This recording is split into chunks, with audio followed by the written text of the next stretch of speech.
Introduction. Do you know that 43% of India's land surface is covered by plains, 28% of it is plateaus, and less than 30% comprises mountains and hills? Yes, you are right, and only 62% of our total land area is topographically usable. Lithosphere is the main life-supporting system, and top layer of earth is called soil. Soil is the main natural resource which is essential for survival and development. Soil covers more than 4/5 part of land.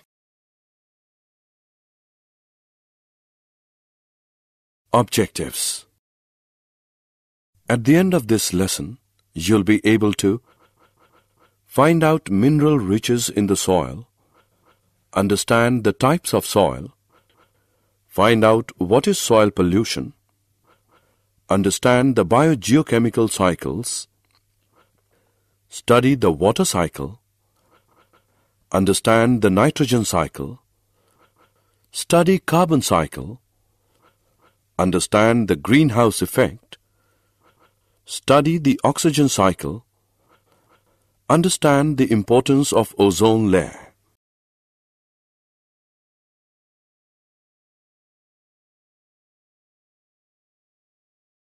Mineral riches in the soil.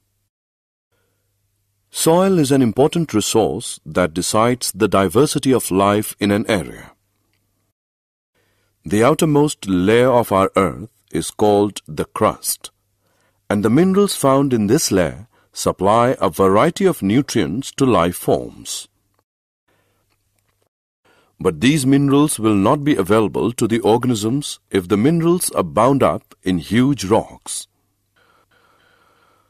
Over long periods of time, thousands and millions of years, the rocks at or near the surface of the earth are broken down by various physical, chemical, and some biological processes.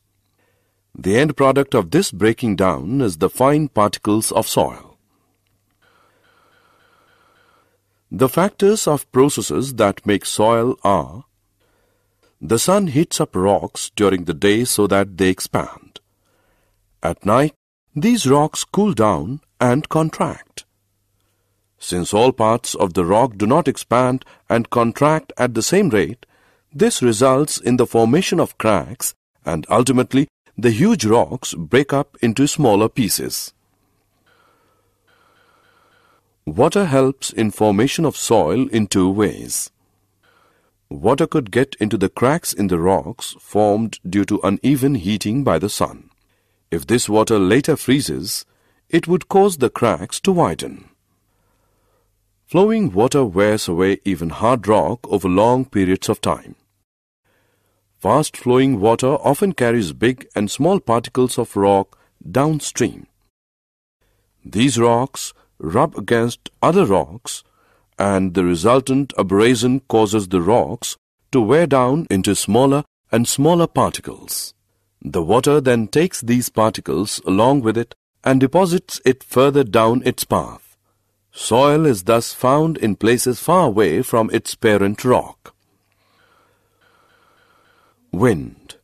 In a process similar to the way in which water rubs against rocks and wears them down, strong winds also erode rocks down. The wind also carries sand from one place to the other like water does.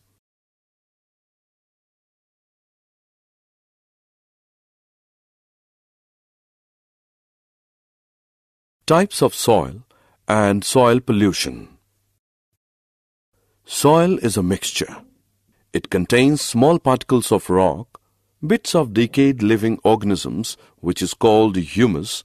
Soil also contains various forms of microscopic life.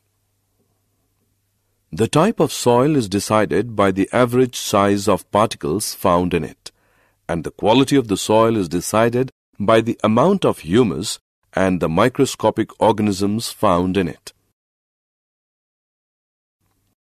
Humus is a major factor in deciding the soil structure because it causes the soil to become more porous and allows water and air to penetrate deep underground.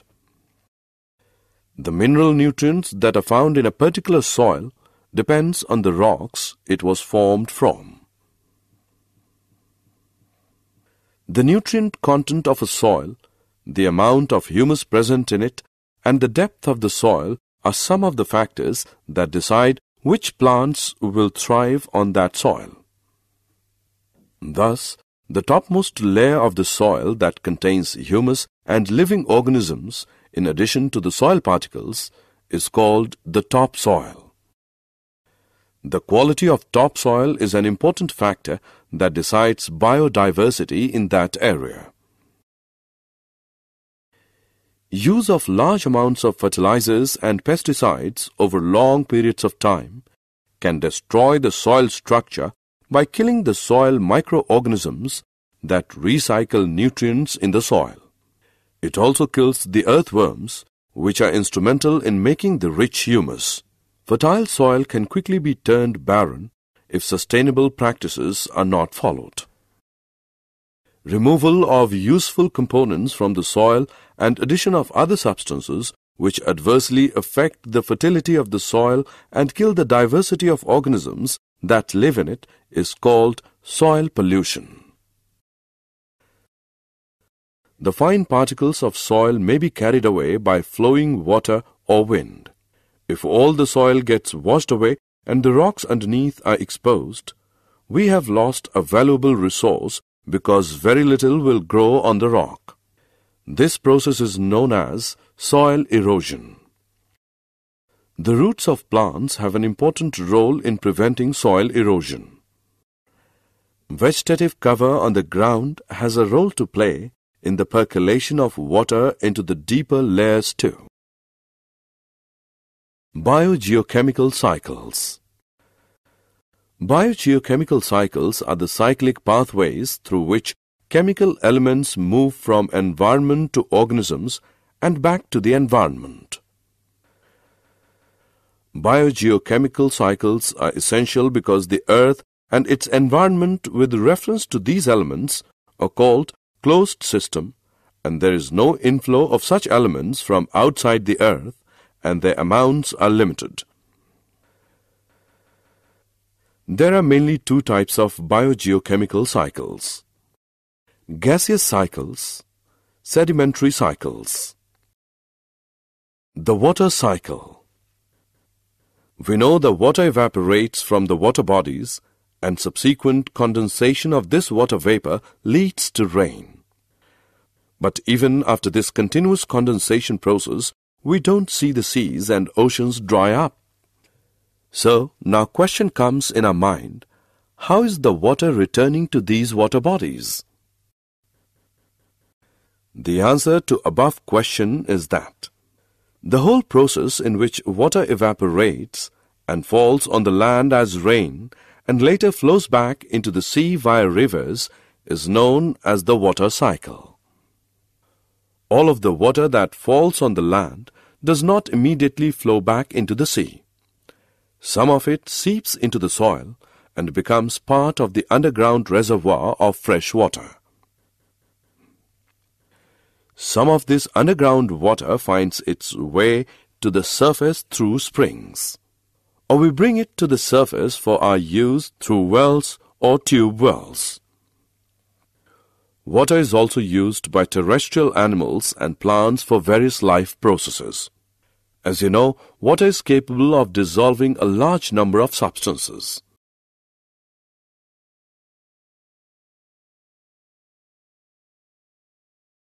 The nitrogen cycle.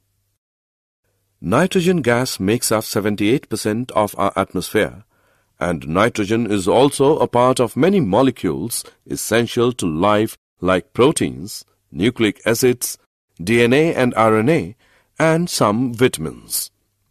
Nitrogen is found in alkaloids and urea too. Nitrogen is an essential nutrient for all life forms. However, except a few forms of bacteria, life forms are not able to convert the nitrogen molecule into forms like nitrates and nitrites, which can be taken up and used to make the required molecules. These nitrogen-fixing bacteria may be free-living or be associated with some species of dicot plants in the roots of legumes, generally the plants which give us pulses in special structures called root nodules. Other than these bacteria, the only other manner in which the nitrogen molecule is converted to nitrates and nitrites is by lightening. During lightening, the high temperatures and pressures created in the air convert nitrogen into oxides of nitrogen, which dissolve in water to give nitric and nitrous acids and fall on land along with rain. These are then utilized by various life forms.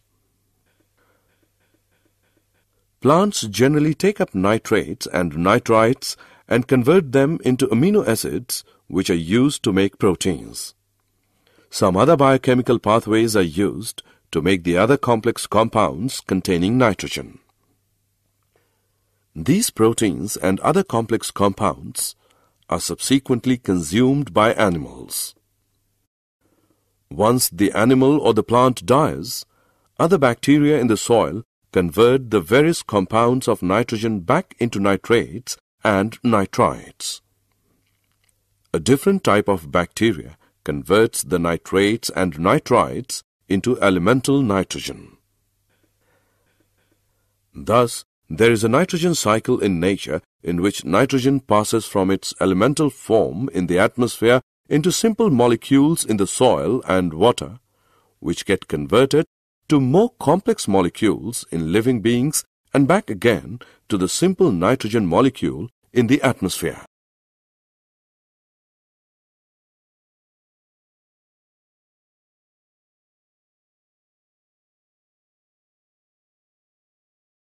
The carbon cycle. Carbon is found in the elemental form as diamonds and graphite in the combined state. It is found as carbon dioxide in the atmosphere, as carbonate and hydrogen carbonate salts in various minerals, while all life forms are based on carbon-containing molecules like proteins, carbohydrates, fats, nucleic acids, and vitamins. The endoskeletons or exoskeletons of various animals are also formed from carbonate salts. Through the basic process of photosynthesis in the presence of sunlight and chlorophyll, carbon is incorporated into life forms. This process converts carbon dioxide from the atmosphere or dissolved in water into glucose molecules. These glucose molecules are either converted into other substances or used to provide energy for the synthesis of other biologically important molecules. The utilization of glucose to provide energy to living things involves the process of respiration, in which oxygen may or may not be used to convert glucose back into carbon dioxide, which then goes back into the atmosphere. Another process that adds to the carbon dioxide in the atmosphere is the process of combustion, where fuels are burnt to provide energy for various needs like heating, cooking, transportation, and industrial processes. The percentage of carbon dioxide in the atmosphere is said to have doubled since the Industrial Revolution, when human beings started burning fossil fuels on a very large scale.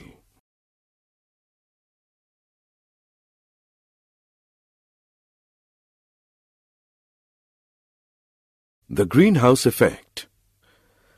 The greenhouse effect is a process by which thermal radiation from a planetary surface is absorbed by atmospheric greenhouse gases and is re-radiated in all directions. Since part of this re-radiation is back towards the surface, energy is transferred to the surface and the lower atmosphere. As a result, the temperature there is higher than it would be if direct heating by solar radiation were the only warming mechanism. An increase in the carbon dioxide content in the atmosphere would cause more heat to be retained by the atmosphere and lead to global warming. Global warming results in rise in sea level, increase in global temperature. It also affects agriculture adversely, increases chances of hurricanes, cyclones, and floods. Increase in temperature and humidity may cause increase in disease.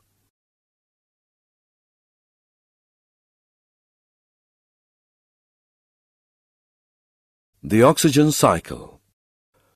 Oxygen is found in the elemental form in the atmosphere to the extent of 21%. In the air it is found also in the form of carbon dioxide.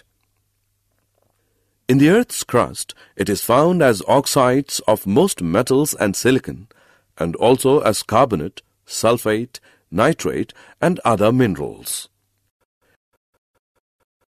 It is also an essential component of most biological molecules like carbohydrates, proteins, nucleic acids, and fats or lipids. Oxygen cycle maintains the levels of oxygen in the atmosphere. Oxygen from the atmosphere is used up in three processes, namely combustion, respiration, and in the formation of oxides of nitrogen. Oxygen is returned to the atmosphere in only one major process, that is photosynthesis.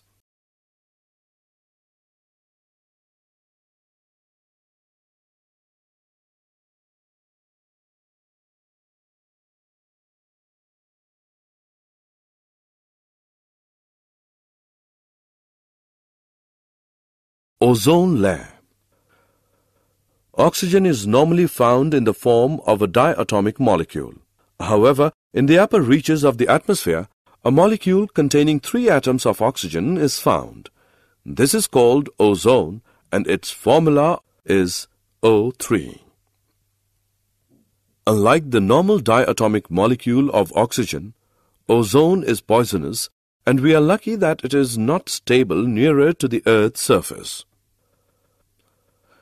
Ozone performs an essential function where it is found. It absorbs harmful radiations from the sun. This prevents those harmful radiations from reaching the surface of the Earth, where they may damage many forms of life. Recently it was discovered that this ozone layer was getting depleted. Various man-made compounds like CFCs were found to persist in the atmosphere. Once they reached the ozone layer, they would react with the ozone molecules. This resulted in a reduction of the ozone layer, and recently they have discovered a hole in the ozone layer above the Antarctica. It is difficult to imagine the consequences for life on Earth if the ozone layer dwindles further, but many people think that it would be better not to take chances. These people advocate working towards stopping all further damage to the ozone layer.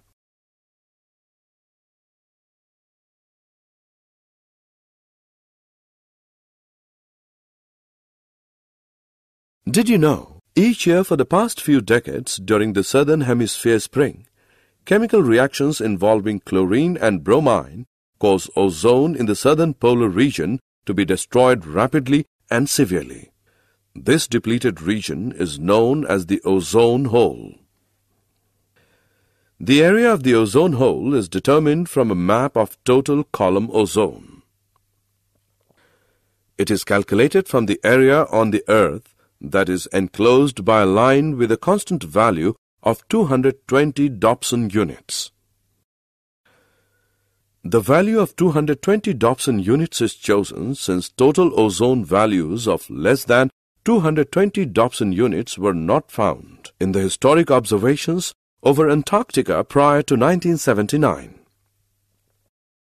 Also, from the direct measurements over Antarctica, a column ozone level of less than 220 Dobson units is a result of the ozone loss from chlorine and bromine compounds.